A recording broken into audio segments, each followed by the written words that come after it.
Bom dia, meus irmãos, paz seja convosco. Eu separei aqui em Lucas 24, do versículo 13 até o versículo 35.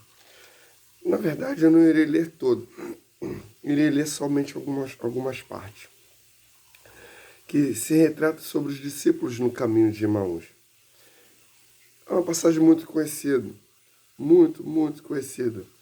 Naquele mesmo dia, dois deles estavam a caminho para uma aldeia chamada Emaús, diante de Jerusalém, 60 estádios, e iam conversando a respeito de todas as coisas sucedidas. Aconteceu que, enquanto conversavam e discutiam, o próprio Jesus se aproximou e ia com eles. Meus irmãos, até esse momento, esses irmãos eles não reconheceram Jesus. Eles conviveram com Jesus, porém eles não reconheciam Jesus. Jesus já havia ressuscitado. E Jesus ia conversando com eles, iam falando coisas ao ouvido deles, explicando. E eles falando a Jesus a esperança que eles tinham. Mas, entenda bem, não adianta você falar da sua esperança para Jesus se você não consegue reconhecê-lo. Não adianta você falar que só Deus pode mudar. Só Deus pode mudar. Você está falando para Ele ou está falando com Ele? E esse caminho, esse diálogo percorre. E chega um determinado momento que eles falam, de fato, alguns dos nossos foram ao sepulcro e viram com exatidão do que disseram as mulheres, mas não o viram. Porque as mulheres tinham ido lá e os anjos já tinham dito para ele, por que para elas? Por que vocês estão aqui? Por que está buscando dentre mortos aquele que vive? Ou seja, alguém já tinha dito para eles, ele vive, ele vive. Mas mesmo assim, eles somente ouviram falar.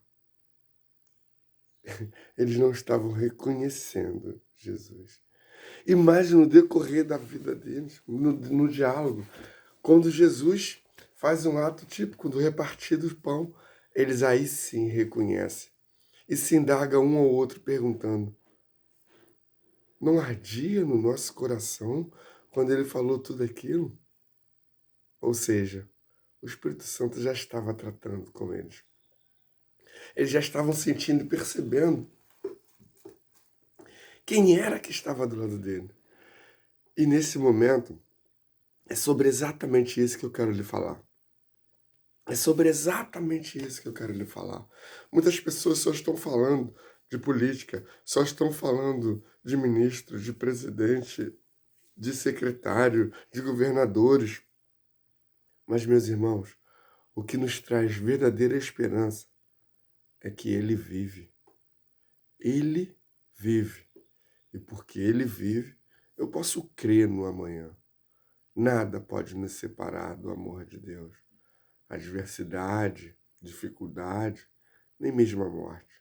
Então, meu irmão, uma coisa que eu peço, uma coisa que eu falo para você, tenha no seu coração a esperança de um dia estarmos na presença do Senhor ceando com Ele, quando Ele voltar para buscar a sua igreja. E é isso a nossa verdadeira alegria. Tenha isso, porque Ele vive, posso crer no amanhã. Não somente ouça falar de Jesus nesse momento, reconheça-o na sua vida. Amém? Que Deus te abençoe. Pai seja convosco.